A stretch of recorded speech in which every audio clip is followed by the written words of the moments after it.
Grabe!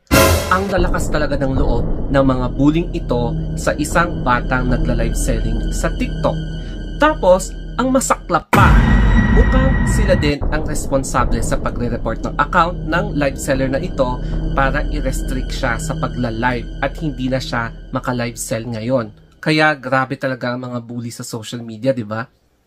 Bali restricted tayo, so hindi na tayo magla-live ulit, hindi na tayo magla-live selling since hindi naman talaga effective na paraming joy miners. So PM nyo na ako dito sa aking Instagram mga preto. And makikita nyo lahat sa bio ko yung mga mga pages natin kung saan natin ipinopost yung mga items na ating binibenta. So yun lang yung gustong sabihin, TikTok, napaka-trippings mo, and thank you sa inyo lahat. Pero bago ang lahat, follow me din sa Instagram, The Story of Anthony. Kaya follow na. Eto na yung kaganapan na pambubuli dito sa live seller na mapapabilib ka talaga na kahit sa murang edad dito sa bilyatilyong ito ay marunong na siyang maghanap buhay. So, ito yung way para sa pantutos na kanyang allowance o kaya tuition fee or pwede rin na makatulong siya sa mga magulang niya. However, hindi mo talaga magigets kung bakit namabash sila. So, dito may mababasa ka talaga na kinuha daw niya yung damit ng mga parents niya para ibenta niya online. May mga ganong factor. Tapos may iba nagtitrip, mine, 1M, mga ganon.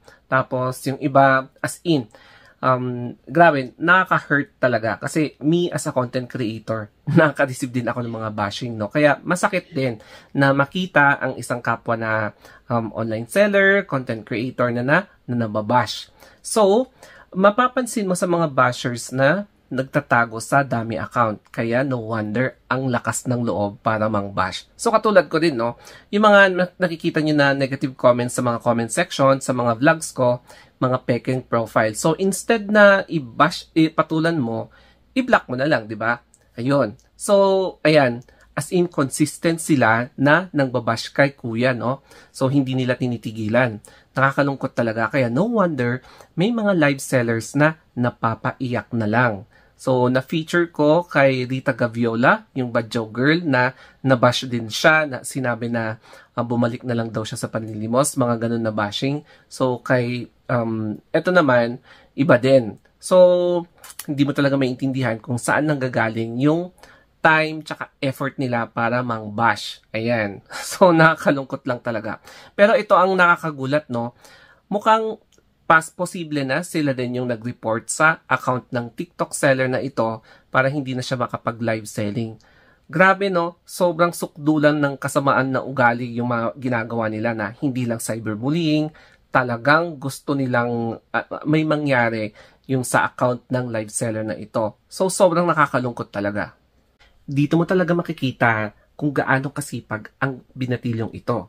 So, makikita nyo na selfie bago siya mag-ukay.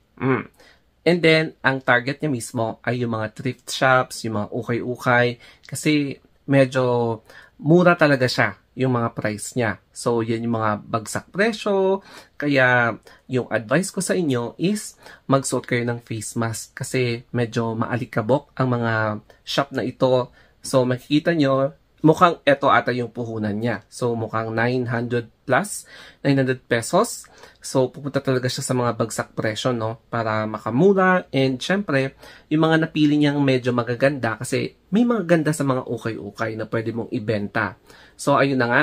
Medyo, nag-live sell. And then, yung mga nag-mine na seryoso, eto yung resulta. So, ang maganda kasi sa batang ito is nakaka-inspire siya. Kasi dun mo makikita na hindi lahat ng mga kabataan ay lulong talaga sa mga gadgets. Siya, iba. Ginagamit niya yung gadgets para kumita. So, ito yung mga parang life story niya.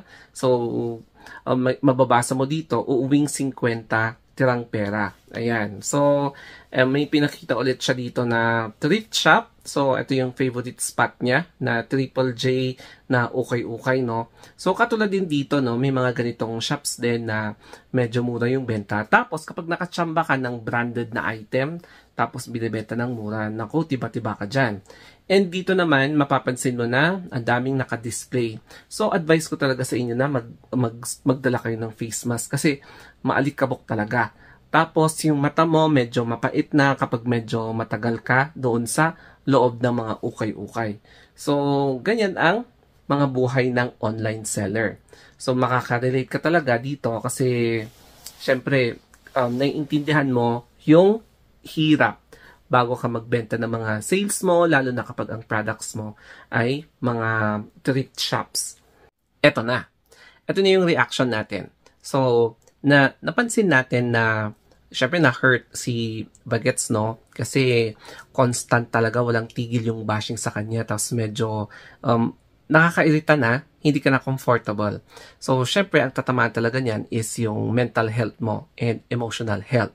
Kaya kung minsan, hindi mo nabe-blame yung mga content creators na biglang nawawala ng sandali, biglang hindi sila nag-upload ng mga videos for 2 days or umaabot ng 1 week, yung iba umaabot ng months bago bumalik ulit. Pero yung iba, medyo biglang titigil na, no? Na walang rason kung bakit. Kasi yun yung isa sa mga factors ay yung pagsa-cyberbullying na hindi mo alam kung saan nanggagaling yung hate nila. So, ramdam mo talaga kay kuya.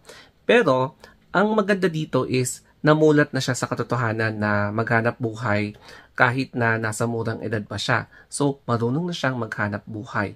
And, wala siyang pakialam kahit na anong sabihin ng iba, basta yung mindset niya is umangat. Yan. So, dapat ganyan yung mindset natin lagi, no? Kaya, at ang resulta, i-check nyo yung kanyang profile sa TikTok, QC Apparel, lumobo yung kanyang mga followers. Yun nga lang, ang challenge, nire-report ng mga bully yung profile niya, kaya hindi siya makapag-live selling. Mahirap ito kasi ito yung isa sa mga main bread and butter niya, no? Kaya kapag hindi siya nakakapag-live sell, mukhang medyo hindi siya kikita, 'di ba? So, nakakalungkot lang kasi hindi mo alam kung bakit nire-report ka pa tapos wala kang ginagawang masama and hindi mo naman kakilala yung mga nambabash sa'yo, 'di ba? So, the brighter side is that, ayan, mas maraming makakilala sa kanya at maraming gustong tumulong sa kanya. Ito na yung mai-share ko. Alam nyo ba na isa sa mga pinakagrabing na-receive ko na bashing is merong threat to harm. So, siguro naka-receive ako ng 3. Syempre, dapat kapag hindi sila titigil, you need to act na i-report mo talaga sila. Kasi harassment or threat to harm is really a serious case. Kasi it deals with your safety. Kaya, kailangan talaga na alagaan mo yung safety mo. So, yun.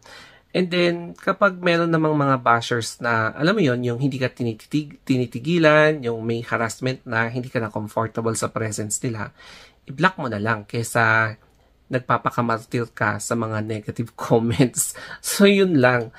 Inaalam ko kung itong taong to ay karapat-dapat bang replyan or hindi.